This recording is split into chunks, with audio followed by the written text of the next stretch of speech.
말씀은 고린도전서 제1장 26절에서 29절까지입니다. 26절에서 29절까지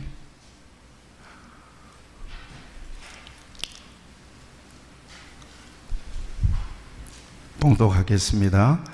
형제들아, 너희를 부르심을 보라. 육체를 따라 지혜로운 자가 많지 아니하며 능한 자가 많지 아니하며 문벌 좋은 자가 많지 아니하도다. 그러나 하나님께서 세상에 미련한 것들을 택하사 지혜 있는 자들을 부끄럽게 하려 하시고 세상에 약한 것들을 택하사 강한 것들을 부끄럽게 하려 하시며 하나님께서 세상에 천한 것들과 멸시받는 것들과 없는 것들을 택하사 있는 것들을 패하게 하려 하시나니 이는 아무 육체도 하나님 앞에서 자랑하지 못하게 하려 하심이라. 아멘. 오늘은 역설적인 하나님의 선택과 부르심에 대한 말씀을 같이 나누겠습니다. 역설적이다 그러는 것은 상식적이지 않다는 거죠. 일반적이지 않다는 얘기입니다. 거꾸로 부르시는 거예요. 모든 사람들이 선택하는 것과 완전히 하나님은 뒤집어서 거꾸로 선택을 해버리는 거죠. 그 선택의 중심에 저와 여러분들이 있다 하는 것을 생각하면서 오늘 말씀을 좀 들으시기를 바랍니다. 일반적으로 우리가 무엇인가를 선택할 때 고려하는 것들이 있습니다. 이것이 자신에게 얼마나 이득이 될 것인가, 또 자신에게 얼마나 유용한 것인가, 또 이것이 자신에게 얼마나 가치 있는 것인가, 이것들을 고려해서 우리가 선택을 하게 되는 거죠. 최선을 다해서 열심히 골라내서 선택을 했는데 그것이 최선이 아닌 경우들은 너무나도 많습니다. 사람의 선택이라고 하는 것은 매우 불완전하기 때문에 그렇습니다. 비단 물건뿐이 아닙니다. 사람도 마찬가지입니다. 이 사람이다 생각하고 선택했는데 겪어보니까 아닙니다. 이 사람은 별로 같은데 라고 생각했는데 겪어보니까 진국입니다. 회사에서 직원을 뽑을 때 여러 가지 테스트를 거쳐서 직원들을 뽑습니다. 이 사람의 능력이 얼마나 되는가, 회사에 기여할 수 있는가, 회사가 지향하는 목표를 이 사람이 달성할 수 있는가, 또 화합할 수 있는가, 신중하게 검토해서 서류도 살펴보고 심층 면접도 하고, 그래서 선택해서 채용합니다. 합당할 때 그 직원을 채용해 놓고 일을 시켜보는데 사장님들이 이 직원들에게 얼마나 만족할까. 사장이 기대하는 대로 이 직원이 그 회사에서 최선으로 그 역할을 잘 감당해낼 수 있을까? 그 직원을 채용한 사장님들은 그 직원에게 만족할까? 불만은 없을까? 부부지간에 만나서 서로 좋아서 결혼을 하는데 살아보니까 아닌 거예요. 그런 경우는 너무나 많습니다. 겉만 보고 선택했는데 살아보니까 남편으로서, 아내로서 굉장히 불만족스러운 부분들이 너무나 많아요. 착각해서 선택한 것입니다. 이처럼 모든 사람의 선택은 선택에 대한 오류가 있습니다. 불완전합니다. 왜 그런가 하면 내가 본 것은 일부분만 봤기 때문에 그렇습니다. 자신이 보는 것은 빙산의 일각입니다. 보지 못하는 것이 훨씬 더 많습니다. 그것들은 생활하면서 서서히 드러나게 되고, 드러나게 되는 순간 아차, 잘못 선택했다, 이렇게 후회하게 되는 것입니다. 왜 이렇게 신중하게 선택했음에도 불구하고 그 같은 선택에 미스가 날까? 몇 가지 이유 때문에 그렇습니다. 첫째는 속을 볼 수가 없기 때문에. 사람이 볼 수 있는 것은 드러나는 것 뿐입니다. 그래서 마케팅에서 유독 포장에 신경 쓰는 이유가 여기 있습니다. 그러나 중요한 것은 겉에 있는 것이 아니라 안에 있습니다. 그러나 사람은 안에 있기 때문에 못 봅니다. 고작 이력서, 자기소개서야 뭐 얼마든지 감동적으로 쓸 수 있습니다. 외모, 인터뷰를 통해서 몇 마디 말을 들어보는 것 뿐입니다. 그것만 보고 선택하기 때문에 시행착오를 겪는 겁니다. 사람의 모든 선택에는. 두 번째, 왜 신중하게 선택했음에도 불구하고 선택에 오류가 생기느냐? 이해관계를 따라 선택했기 때문에 그렇습니다. 자기중심의 이해관계에 몰두하면 다른 것은 안 보이게 되어 있습니다. 그래서 중요한 선택은 이해관계를 배제하고 결정하는 선택이어야 한다는 것입니다. 총각이 아가씨의 예쁜 얼굴을 보고 늘씬한 각선미를 보면 다른 게 보이지 않습니다. 특히 남자들은 그렇다고 그럽니다. 돈이나 권력에 눈이 멀면 아무것도 보이지 않습니다. 그러니까 사람들이 자신과 이해관계를 따라 선택하기 때문에 선택에 오류가 있는 것입니다. 세 번째, 왜 신중하게 선택했음에도 불구하고 선택에 오류가 생기느냐? 이기적인 선택, 자기중심적인 선택을 했기 때문에 그렇습니다. 그런데 그 기준이라고 하는 것이 변합니다. 때문에 자기 기준이 달라지면 선택에 대한 후회가 오게 되는 거죠. 물건을 샀다가 금방 후회한 것들이 후회한 적이 많은데 그런 경우입니다. 그래서 자기 중심이 되면 안 보이는데 자기를 빼면 비로소 보이는 것들이 있습니다. 바둑이나 장기를 돌 때 구경하는 사람이 수를 더 잘 보고 훈수를 두는 경우는 바로 그런 경우입니다. 자기가 빠져있기 때문에 당사자가 안 보이는 것이 그 사람에게는 보이는 거죠. 네 번째, 잘못 선택하는 경우, 최선의 선택이 잘못 선택이 되는 경우는 세속적인 선택을 하기 때문에 그렇습니다. 세속적인 것은 언제나 변합니다. 아무리 화려하고 가치 있어도 변질되고 권태가 생기고 흠결이 생기고 만족이 오래가지 못합니다. 새 집을 장만하여 들어갔을 때 참 좋죠. 그런데 끝까지 좋지는 않습니다. 연애할 때 가슴이 뛰었습니다. 살아보니까 아닙니다. 세속적인 것, 세상적인 가치를 선택하는 것은 얼마 못 가서 그 선택의 기준과 그 마음과 열정이 바뀝니다. 그래서 궁극적으로 선택에 미스가 있었구나 라고 판단하는 것입니다.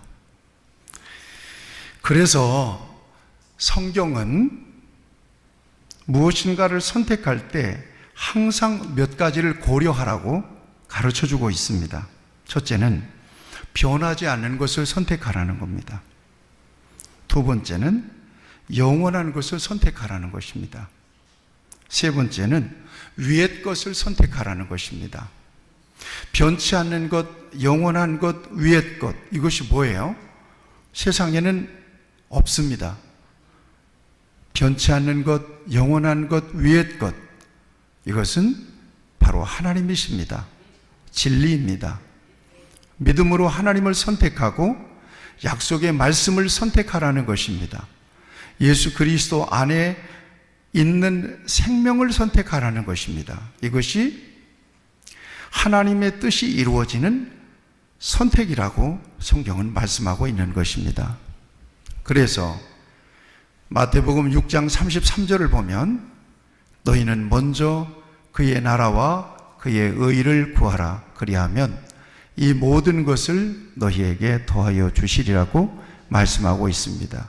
그의 나라와 그의 의, 이것이 바로 변하지 않는 영원한 선택이라고 하는 것을 성경은 말씀해 주고 있습니다. 왜 이같이 선택에 대한 얘기를 장황하게 말씀드리는가 하면 하나님의 이해할 수 없는 선택을 말씀드리기 위해서입니다. 사람의 선택과 하나님의 선택은 그 기준이 너무나도 다릅니다. 인간의 입장에서 보면 하나님의 선택이 잘 이해가 되지 않습니다. 사람은 외모를 보고 선택하지만 하나님은 중심을 보시고 선택하십니다. 사무엘상 16장 7절을 보면 여호와께서 사무엘에게 이르시되 그의 용모와 키를 보지 말라. 내가 이미 그를 버렸노라. 내가 보는 것은 사람과 같지 아니하니 사람은 외모로 보거니와 나 여호와는 중심을 보느니라 하시더라. 하나님은 중심을 보십니다. 두 번째, 사람은 온전한 것을 선택하지만 결국 온전하지 못합니다. 그러나 하나님은 온전치 못하는 것을 선택하지만 온전하게 하시는 선택을 하십니다. 오늘 본문 26절을 보면 형제들아 너희를 부르심을 보라. 육체를 따라 지혜로운 자가 많지 아니하며 능한 자가 많지 아니하며 문벌 좋은 자가 많지 아니하도다. 이렇게 말씀하고 있습니다. 부족한 것들을 하나님은 선택하시더라는 것입니다. 연약한 것들을 하나님은 선택하시더라는 것입니다. 왜 그런 선택을 할까? 상식적으로 이해가 안 되는 선택을 하나님은 하십니다. 온전한 것들도 있을 텐데, 확실한 것들도 있을 텐데, 왜 찌그러지고 쓸모없게 여겨지는 그런 것들을 하나님은 선택하실까 하는 것입니다.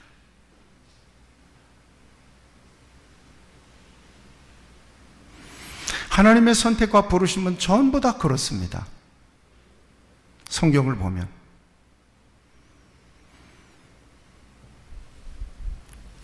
세 번째, 사람은 오늘만 보고 선택하지만 하나님은 영원까지 바라보고 선택하십니다. 아브라함을 선택하실 때도 단순히 한 사람을 선택한 것이 아니라 그 사람을 통해서 민족과 열방의 영원한 복을 바라보시고 그를 열국의 아버지로 선택하신 것입니다.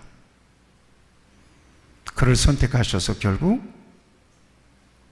예수님을 이 땅에 보내주시고 예수님을 통해서 저와 여러분 온 인류를 구원하신 것입니다. 오늘만 보고 선택한 게 아니라 미래를 바라보고 영혼까지 바라보고 하나님이 선택하시더라. 이것이 인간의 선택과 하나님의 선택의 다른 점입니다.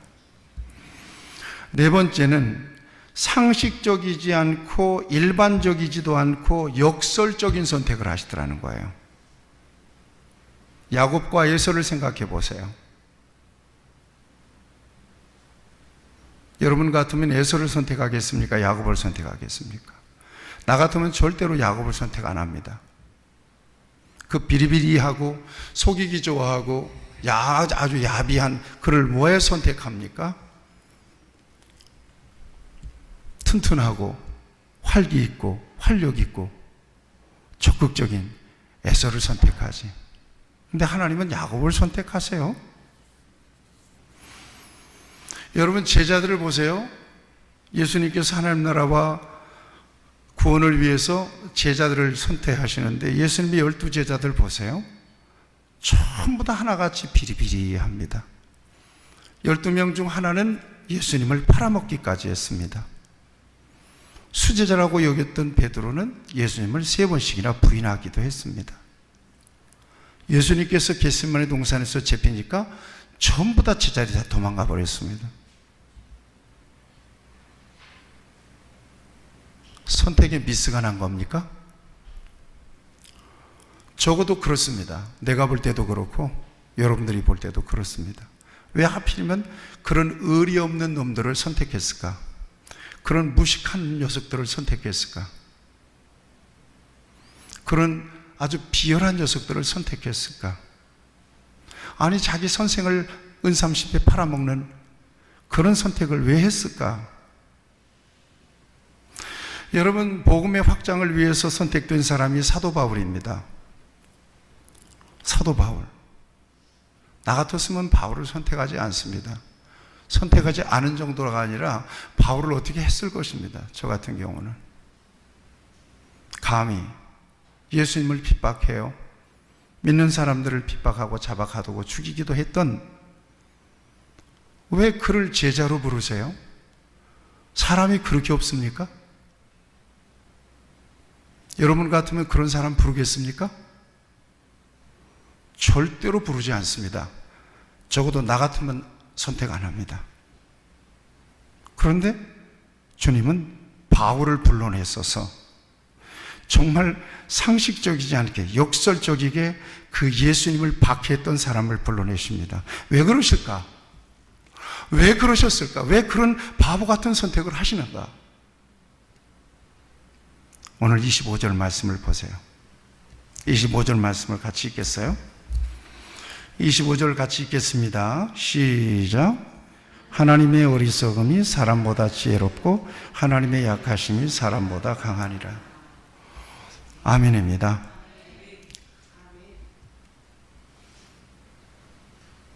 이것이 하나님의 선택의 기준이셨던 것입니다. 그러니까 내가 이 사람을 불러내고 이 사람을 써야 되겠다. 그런데 꼭 불렀는데 그 동네에서 제일 문열이를 불러낸 거예요.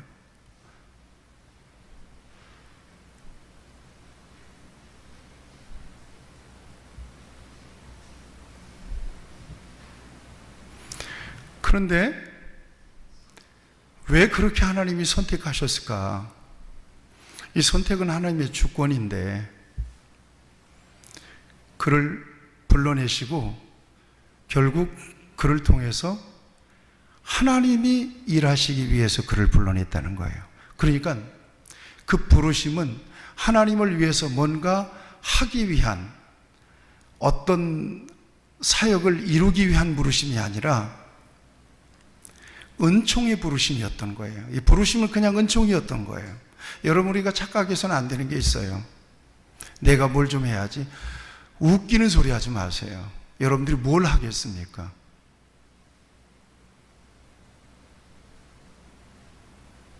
저와 여러분들 같이 비리비리하고 보잘것없는 사람들을 불러내셔서 결국 저와 여러분들을 통해서 하나님이 일하신다는 겁니다. 그러니까 부르심은 오롯이 은혜예요. 뭔가 할 수 있다면 그것은 내가 하는 것이 아니라 하나님이 하시는 것입니다. 이것이 바로 이 역설적인 부르심의 해답입니다. 그리고 27절 말씀은 이에 대해서 부연 설명을 주십니다. 27절 같이 읽겠어요. 시작. 그러나 하나님께서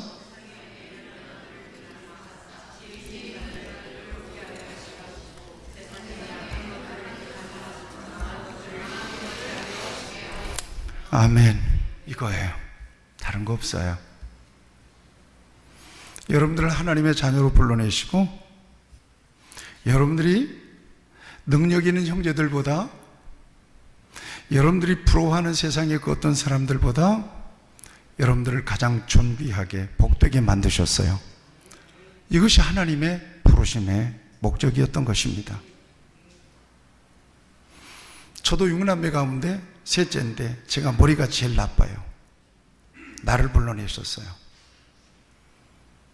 우리 형제들 용 빼는 재주가 있어도 내가 축복해야 돼요. 여러분들 앞에 서 있는 제가 여러분들보다 특출난 것이 전혀 없습니다. 그러나 하나님은 저를 세워놓고 여러분들에게 말씀을 전하고 여러분들을 축복하게 하셨어요. 이게 부르심의 역설이에요.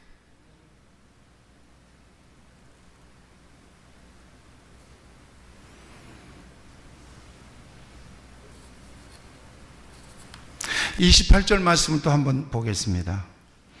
왜 그렇게 부르셨는가? 주님은 이렇게 설명해 주십니다. 시작.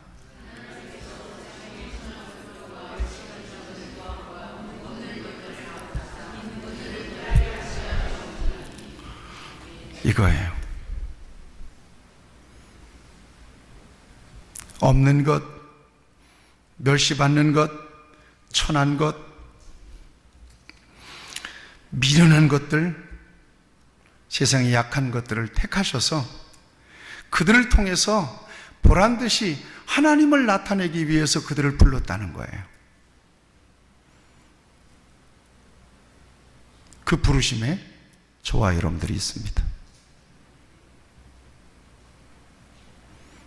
뭐 특별하게 잘나서 그런 거 하나도 없습니다.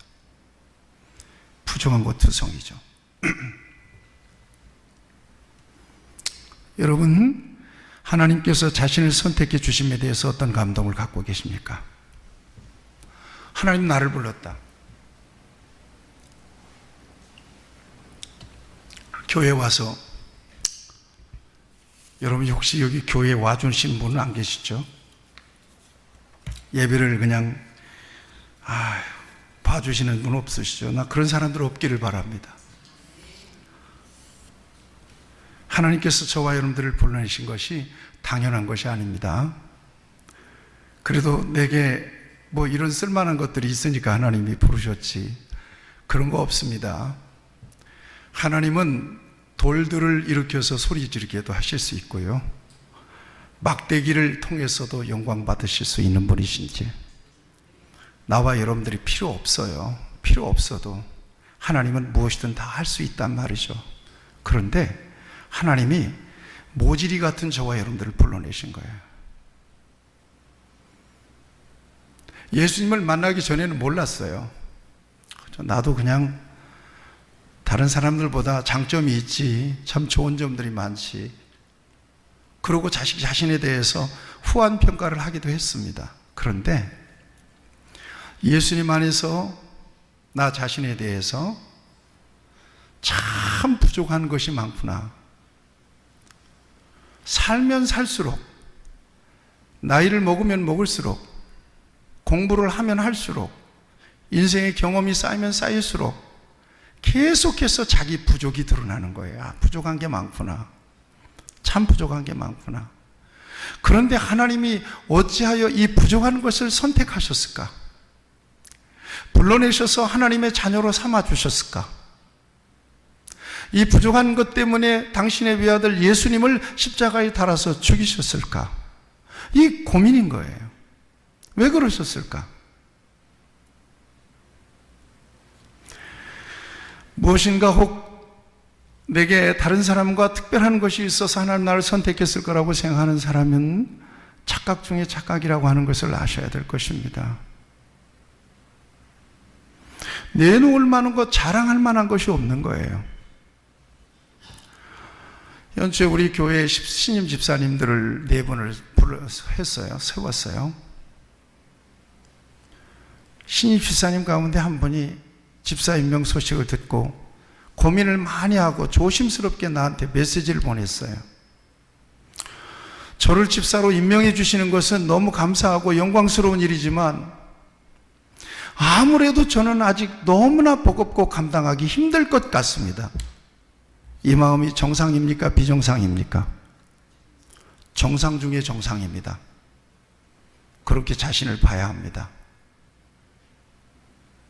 죄송하지만 이번에는 그냥 지나갔으면 하는 바람입니다. 그냥 감당해볼까 생각도 해봤지만 집사라는 직분이 그냥 해볼까라는 생각으로 해서는 안 된다는 생각이 들어서요.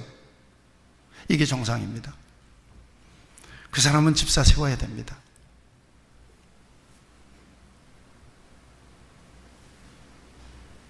하늘에서 돌멩이가 떨어지면 집사의 머리에 맞는다 말할 정도로 되나케나 전부 다 집사를 세워놓으니까 교회가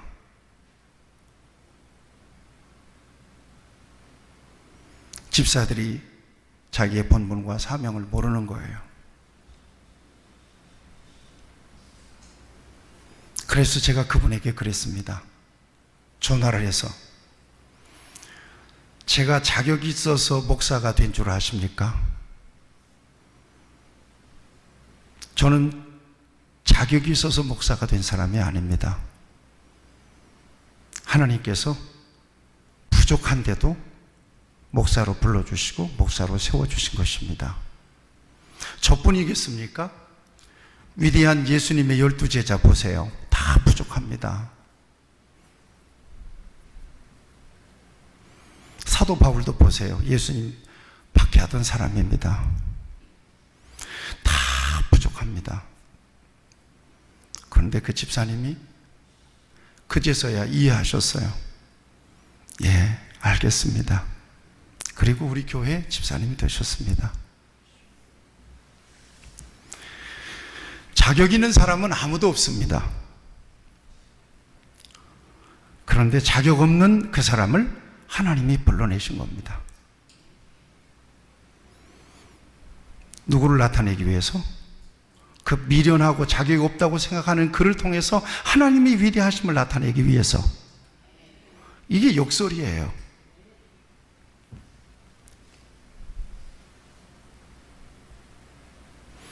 여기에 자격 있는 사람들 아무도 없습니다. 교회 나가면 성도라는 이름을 붙이잖아요. 성도가 무슨 말인 줄 아십니까? 거룩한 사람이라는 얘기예요. 어디 거룩해요? 그 속에 지저분한 것들이 그렇게 많은데, 먹을 것 안 먹을 것, 갈 것 안 갈 것, 할 말 다 할 말 다 사는 그 사람이 왜 거룩해요? 거룩하기는 왜 거룩하냐 말이에요. 나 같은 사람에게 거룩한 사람이라고 호칭할 만한 자격이 나한테 있느냐는 거예요. 부끄럽습니다. 다 부족하고 부끄러운 모습뿐입니다. 자격이 없는 우리를 선택하시고 쓰시는 하나님만 위대하신 거예요. 혹 여러분들의 눈에 정말 부족한 사람이 보인다면, 어찌 하나님이 저런 인간을 불렀을까? 아이고, 참, 하나님의 눈도 뼈지. 그를 선택하시고 자녀 삼으시고 사용하시는 하나님이 참 못 말릴 정도로 대단하신 하나님이다, 이렇게 생각하십시오. 그를 부르신, 그를 별 볼 일 없는 사람이라고 여긴다면 그를 부르신 하나님을 그렇게 여기는 거니까, 아, 참 하나님이, 당신 같은 사람을 쓰시는 하나님이 참 위대하십니다. 할렐루야, 이렇게 해야 합니다.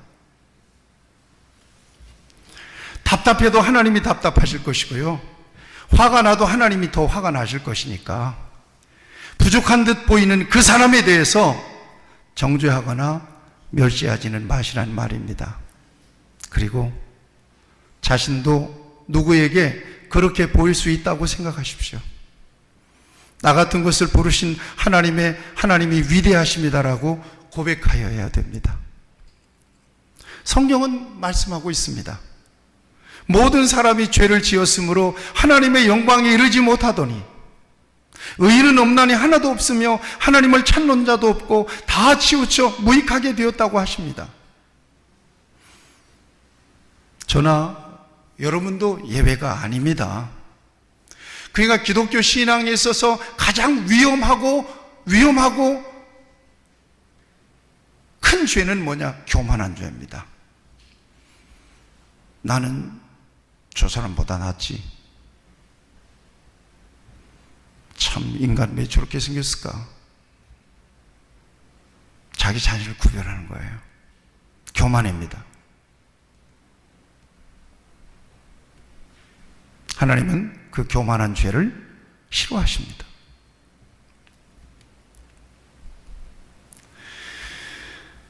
이런 죄인들을 하나님이 미리 아시고 정하시고 부르시고 의롭다 하시고 영화롭다고 하셨느니라. 이 같은 선택은 나보다 더 잘나고 똑똑한 사람들이 하면 큰일 날 일입니다. 저 사람과 내가 비교해서 내가 뭐가 떨어져서 하나님이 왜 나를 선택하셔야지 저 사람을 선택했습니까? 라고 항변할 수 있는, 형평성이 어긋났다고 대모할 일이라는 것입니다. 그런 일이 있었습니다. 하나님은 나 같은 사람들, 저와 여러분들 같은 사람들을 불러내시고 이렇게 사람들에게 불만을 받고 계십니다. 그런데 하나님은 나 같은 것을 선택해 놓으시고 당당하게 말씀하십니다. 그래, 내가 선택했다. 어쩔래? 그래, 내 마음대로 선택했다. 불만이냐? 나 같은 것을 선택하시는 것에 그렇게 당당하신 하나님의 모습을 성경은 이렇게 증거해 주고 있습니다. 하나님의 선택이 그 어떤 조건이 아니라 단순히 당신의 주권에 있으니 내가 선택했으니 찍소리하지 마라. 속상해도 내가 상할 거고 욕을 먹어도 내가 먹을 거니까 찍소리하지 마라. 내가 선택했어. 내가 결정했어. 로마서 9장 15절 16절입니다. 나는 자비를 베풀고 싶은 사람에게 자비를 베풀고 동정하고 싶은 사람을 동정한다. 선택을 받고 안 받는 것은 인간의 의지나 노력에 달려있는 것이 아니라 오직 하나님의 자비에 달려있다고 분명히 성경은 말씀하고 있는 것입니다. 욕을 먹어도 내가 먹어. 내가 선택했어. 잔소리하지 마라. 비판하지 마라.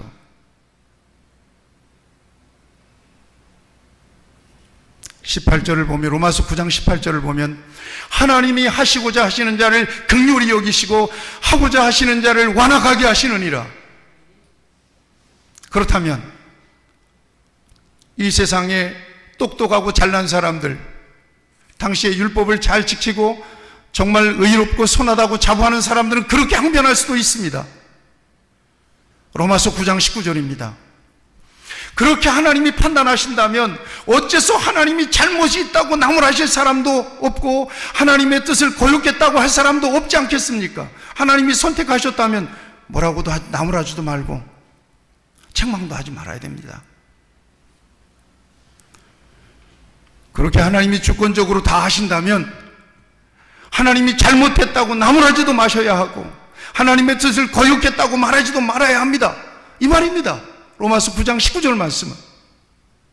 이때 하나님께서 바로 화를 내십니다. 로마서 9장 20절 21절입니다. 사람이 무엇이기에 감히 하나님께 따지고 덤벼?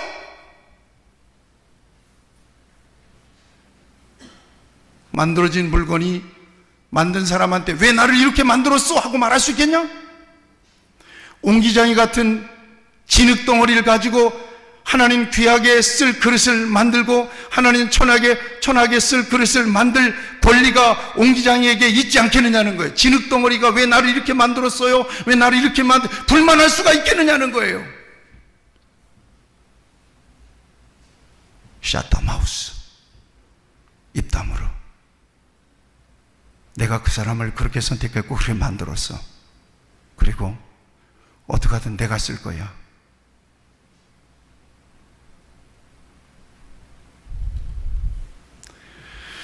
하나님께서 저와 여러분들은 어떻게 생각하실지 모르겠어요. 저 같은 사람을 불러내시고 이렇게 당당하실 수가 있는 거예요. 그러면 내 입장에서 생각해 보면 참 하나님은 왜 나 같은 이렇게 비리비리한 것을 불러내놓고 저렇게 항변을 받으시고 저렇게 욕을 먹으시고 저렇게 공격을 받으시나, 이렇게 생각해 볼 수 있잖아요. 그러면서도 하나님이 나를 감싸고 돌면서 내가 선택했으니까, 내가 내 맘이야, 내가 좋아서 선택했으니까 왜 너희들이 무슨 잔말이 많아, 그리고 왜 나를 감싸시냐는 거예요. 그럼 내 입장에서 보면 기가 막힌 겁니다, 이게. 참, 너무나 미안하네, 하나님. 너무나 죄송하네. 잘난 사람들, 저런 사람들 선택하시지. 왜 나 같은 걸 선택하고 욕을 먹으세요? 왜 그렇게 컴플레인을 받으세요? 왜 그렇게 공격받으세요? 그러면, 야, 내가 좀 실수가 있었나 보다. 내가 선택해서 보니까 저는 저렇게 생긴지 몰랐다. 한마디 하고 그냥 사과 한번 하고 끝내는 건 되는 건데, 그럼에도 불구하고 하나님, 당신 입장을 변호하시는 거예요. 내가 선택했으니까 너희들 직설이 말라고 그렇게 말씀하시는데, 하나님은 그렇게 말씀하시는데 하나님 품에 딱 감싸 있는 비리비리한 나는 너무나 하나님께 미안한 거예요. 죄송하고.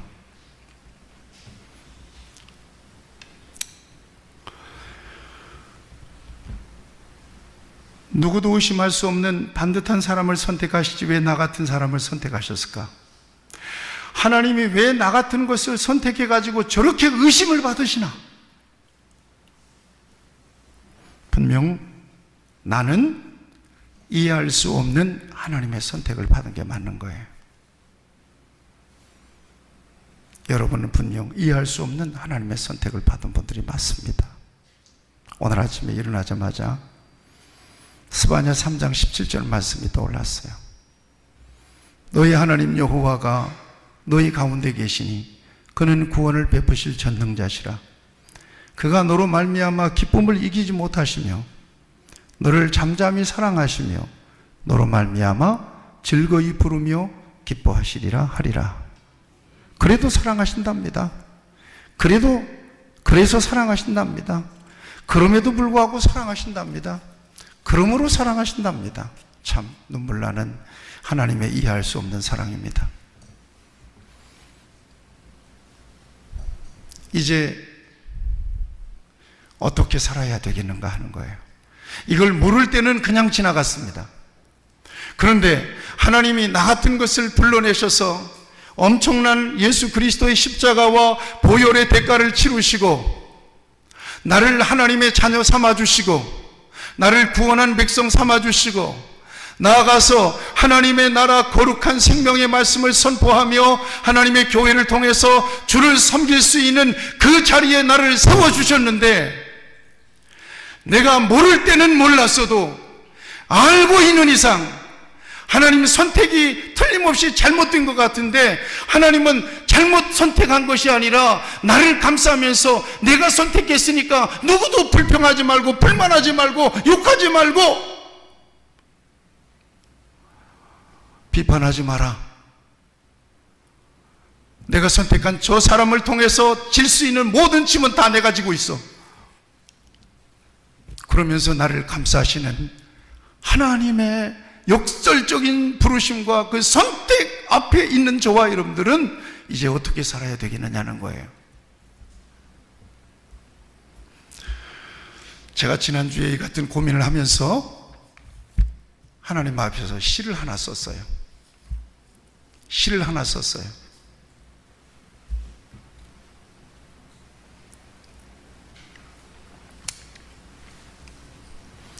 그 시가 제목이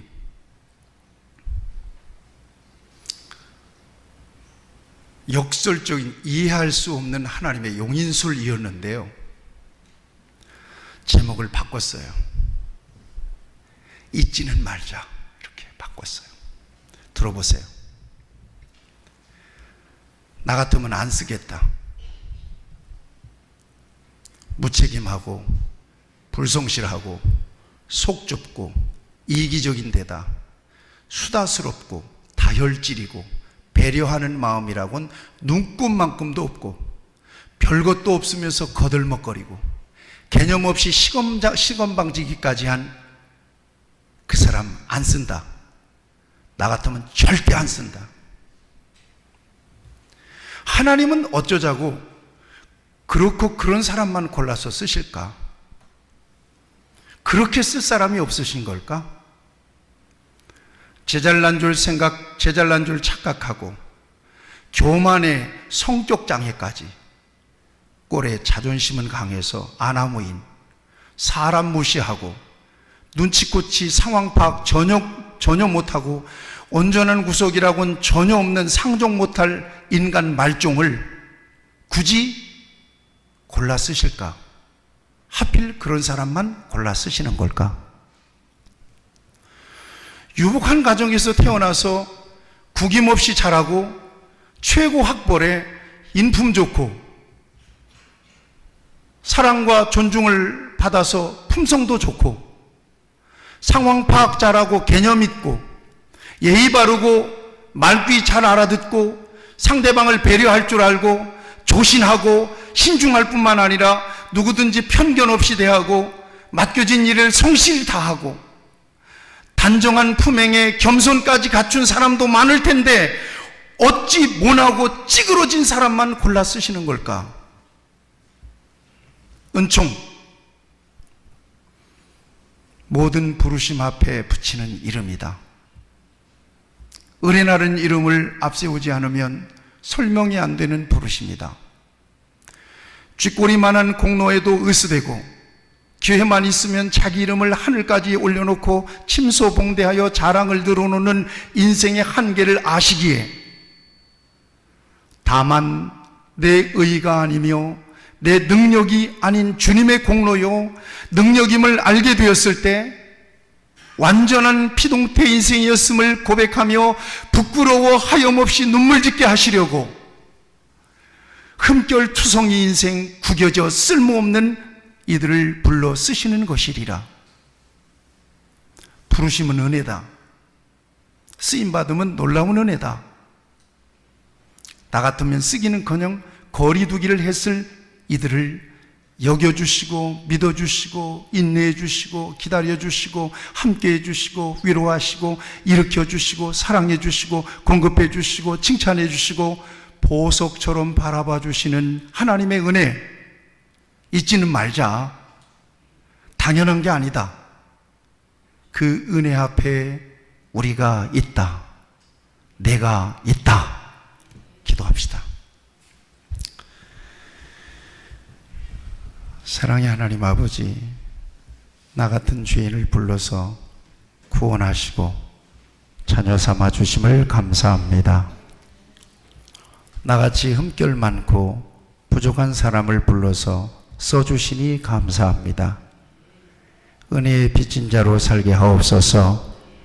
부르심에 기꺼운 마음으로 온전히 순종하게 하여 주옵소서. 오직 범사에 감사하며 주님을 찬송하게 하옵소서. 나 같은 죄인을 사랑하신 그 사랑을 증거할 수 있게 해 주옵소서. 예수님의 이름으로 기도하옵나이다. 아멘.